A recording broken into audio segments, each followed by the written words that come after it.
I think it's screaming that China is in trouble. I mean, we've seen a series of data points out of China of serious slowdown.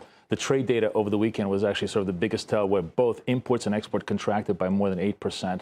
And I think this is simply a story that's basically telling us that the Chinese leadership is really starting to run scared at this point. This is the first step in what's going to be a long road of stimulus, the PBOC cutting rates. Trying to plug hole on a leaky boat, absolutely. You know, it's a pretty big about face. Just a few months ago, huge. The premier was saying, no way, we don't want to do that. No, huge. And it goes to show you how worried I think they are about what's really going on. I read this fascinating story 2 weeks ago in New York Review of Books that talked about the fact that the whole clampdown on corruption is actually creating a massive slowdown in Chinese economic growth. Because in the olden days, you could just bribe somebody to get everything done. Get things done. Now, the whole bureaucracy is literally frozen. Nobody wants to do anything because they're petrified that if they do something, they're going to, the government's going to come after them for corruption. So in some ways, while he's trying to clean up the economy and adjust for all this malinvestment, the short-term impact is actually a much more severe slowdown to the Chinese economy. Currency war coming?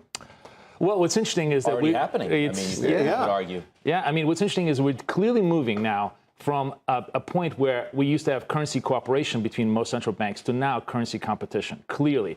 And this is where it brings up the Fed, where I think is fascinating. So I've argued for a very long time that the only reason why the Fed wants to move off the zero interest rate basis is political rather than economic. We have no inflation. We have no wage growth. There's very little reason for us to actually want to raise rates right now. But they want to do it because they are tired of being at ZERP at this point. But this brings in a very interesting point, because yesterday Stanley Fischer said that, they're watching China, and the fact that China kind of, gave its tell that things are not going that well over there may make them pause. Or those comments from Fischer, did they come before or after the devaluation news? No, it was before. Right? Yeah, it was yesterday morning. Yeah. So, and so today we had the devaluation news coming right after this.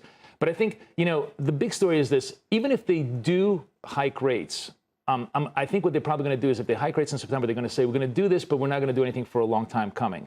And in that case, it becomes very much like a BOJ model, where it was one and never done again. Well, remember, BOJ hiked rates in 2008 and then never done again. I don't think they want to be in that position either. They want to be in a position where if they're going to start hiking rates, it's going to be on a steady consecutive basis. So they're going to be very careful about the liftoff time. So does this change the equation? I mean, I think the consensus up until today had been that they would raise rates in September, based on what you just said. I've been out of consensus saying that I think they're going to hold. I think this makes it, much more likely they're going to hold. The one key tell: retail sales this Thursday. We need to see the U.S. consumer come back. We've been talking about the fact for the last 3 months, the bulls have been saying the U.S. consumer is going to come back. The U.S. consumers come back because labor numbers are good. And we've had disappointing retail sales every time. If we have another disappointing retail sales on Thursday, I find it really hard to believe the Fed is going to want to raise rates.